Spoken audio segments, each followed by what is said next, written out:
Добрый вечер, здравствуйте, в студии Николай Борисов и обзор чрезвычайных происшествий. Во вторник, 13 ноября, в Мирнинском районе погиб водитель, который не успел переобуть шины. 38-летний мужчина за рулем Nissan X-Trail съехал в кювет на 294-м километре трассы Анабар, когда двигался из Мирного в Удачный. От полученных травм он скончался на месте. При осмотре автомашины было выяснено, что на колесах стояли летние резины. Госавтоинспекция напоминает, что основными причинами автопроисшествий является прежде всего неправильно выбранная скорость движения. Не забывайте о своей безопасности и безопасности других участников дорожного движения. В Болунском районе Якутии возбуждено уголовное дело на двух 14-летних подростков, которые ограбили сельское отделение банка, разбив окно.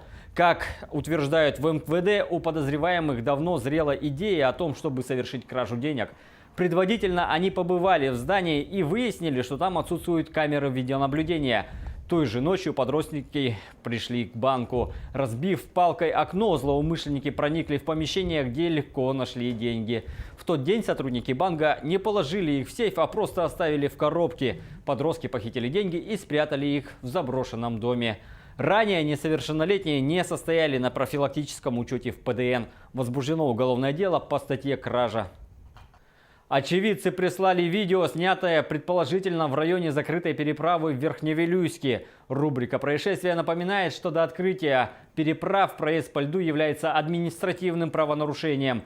Не подвергайте свою и жизни пассажиров опасности. Правила пишутся не просто так, и от неожиданностей не застрахован никто. Очевидцев просят отправлять данные о нарушениях в районные административные комиссии. Арбитражный суд Якутии рассмотрит иск о признании банкротом якутской топливно-энергетической компании ЕТЭК, которая входит в группу «Сумма». Заседание назначено на 9 января 2019 года. Основанием для заявления послужила задолженность ЕТЭК в размере свыше 7 миллионов рублей по договорам строительного подряда. Судебное заседание по проверке обоснованности заявления назначено на 9 января следующего года. В суд обратился также Россельхозбанк в лице якутского филиала с заявлением о вступлении в дело о банкротстве. Сумма требований банка к должнику указана свыше 998 миллионов рублей основного долга. Процессуального решения по данному заявлению пока нет. Если заявление будет принято судом, то будет назначено судебное заседание по его рассмотрению, но уже после того, как будет рассмотрено заявление Кинг-95.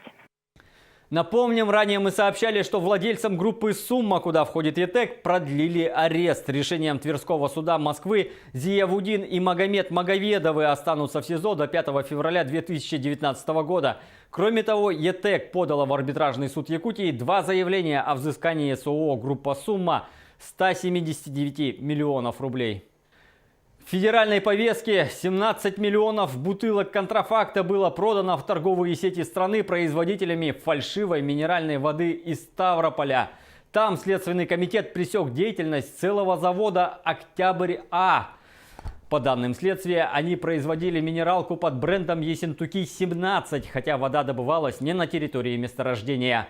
Группа под предводительством директора и других работников завода продавала контрафакт с января 2016 года по июль текущего года. Правообладателям причинен ущерб более чем 400 миллионов рублей. Сейчас фальшивая минеральная вода изымается из оборота. Расследование уголовного дела продолжается. 80-летняя москвичка обвиняет адвоката в непорядочности. Нанятый, чтобы отстаивать ее наследственные права на жилье, юрист, со слов женщины, сам ее обманул. В итоге доверчивая пенсионерка вместо двухкомнатной квартиры получила лишь четверть прав на нее.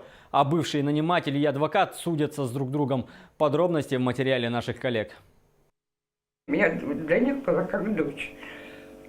Она очень внука моего любила. Синими чернилами по белому Сания Лебедева и рада бы писать историю своей счастливой жизни. Да так уж вышло, что после 80 приходится на глаз выводить планировку столичной двушки. Получив ее по наследству, доверчивая пенсионерка подумать не могла, что заветные московские квадраты обернутся судебными разбирательствами. Я никогда в жизни ни с кем не судилась, я даже не знала, что такое. И вот видите, в мои 80 лет мне пришлось столкнуться с этим. Я все равно людям верю, потому что все равно Хоть и мало хороших людей, но все-таки есть. В человеческой порядочности Лебедева усомнилась, когда в ее жизни появились латышские дольщики. По словам пенсионерки, даже не родственники, в 2012-м они обманом получили права на половину квартиры. При стоимости жилья в 12 миллионов якобы заплатили всего 1 миллион. Мириться с этим женщина не захотела, обратилась к адвокату Хаважу Хадисову. Написала на того доверенность, тогда еще не зная. Вскоре у нее останется даже не половина, всего четверть квартиры. Он меня даже не насторожил, нет. Я все время говорила: ой,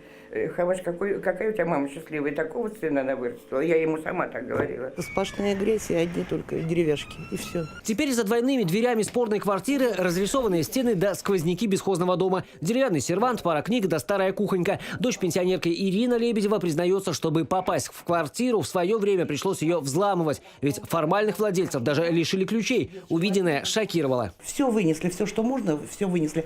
Холодильник мы уже сами покупали.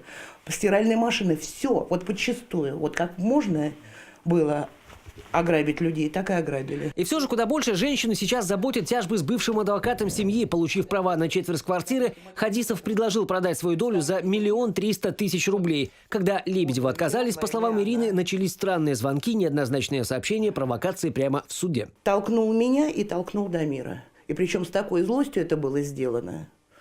Вот с того ничего, ни всего. Вот я не пойму, вот как вот так может вести себя мужчина. Нам удалось дозвониться до Хаважа Хадисова, того самого адвоката, который якобы обманул доверчивую пенсионерку. И его история сделки выглядит совсем иначе. Лебедевы, как уверяет юрист, знали, на что шли. Они сами начали мне звонить и настаивать на том, чтобы я взял это их дело хотя бы под такими условиями, что они предлагают мне 50% от того, что мы можем высудить. 1/4 часть квартиры мне подарила Лебедева Саня Багаудиновна. Так или иначе, теперь бывшие наниматели судятся со своим экс-адвокатом, пытаются вернуть обратно четверть квартиры. Юрист, в свою очередь, подал иск на Лебедевых. Те якобы не пускают в законное жилье мать Хадисова.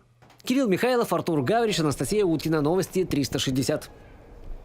Подобные истории учащаются на территории всей страны, поэтому будьте бдительны. А на этом пока все. Берегите себя.